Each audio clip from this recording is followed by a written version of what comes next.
Hello, I'm Joanne Harris.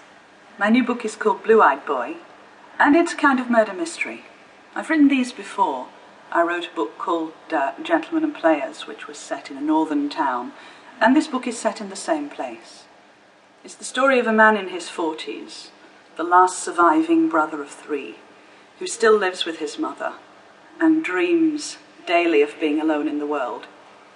He spends most of his life online, under the name of Blueeyedboy, on a site that he's created himself, which is devoted to killers, murderers, and assorted bad guys. And on this website he lives out his fantasies, which become increasingly clear.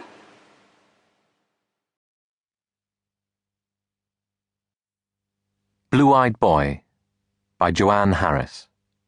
Read by Dan Stevens. Once there was a widow with 3 sons, and their names were Black, Brown, and Blue. Black was the eldest, moody and aggressive. Brown was the middle child, timid and dull. But Blue was his mother's favourite, and he was a murderer. You are viewing the web journal of Blueeyedboy, posting on badguysrock at webjournal.com, posted at 02:56 on Monday, January the 28th. Status, public. Mood, nostalgic. Listening to Captain Beefheart, Ice Cream for Crow. The colour of murder is blue, he thinks. Ice blue, smokescreen blue, post-mortem blue. It is also his colour in so many ways, running through his circuitry like an electrical charge, screaming blue murder all the way. Blue colours everything. He sees it everywhere, from the blue of his computer screen to the blue of the veins on the backs of her hands, twisted like the tracks of sandworms on Blackpool Beach, where they used to go every year, and he would search out the little scuttling crabs from under piles of seaweed and drop them into his bucket to die in the heat of the simmering sun.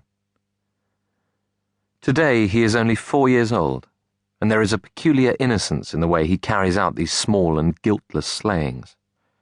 There is no malice in the act, merely a keen curiosity for the scuttling thing that tries to escape, sidling round and round the base of the blue plastic bucket, then, hours later, giving up the fight and turning its vivid underbelly upwards in a futile show of surrender, by which time he has long since lost interest, so that when the time comes to empty his bucket and go home, he is vaguely surprised to find the creature dead.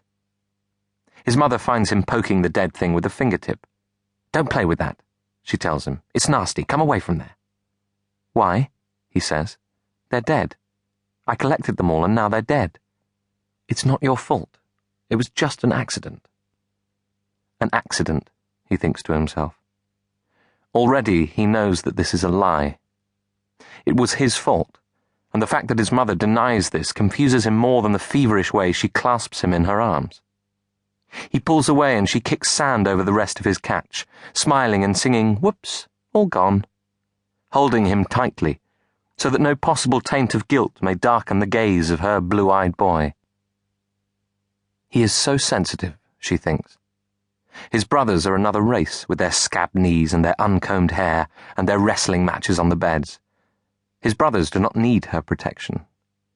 But he has always been different, curious, impressionable.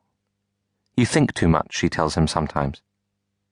He can already see how she worships him, wants to protect him from every possible injury, even the ones he inflicts on himself. For a mother's love can forgive anything, tantrums, tears, indifference, ingratitude, or cruelty. A mother's love is a black hole that swallows every criticism, absolves all blame, excuses blasphemy, theft, and lies, transmuting even the vilest deed into something that is not his fault. Whoops, all gone. Even murder.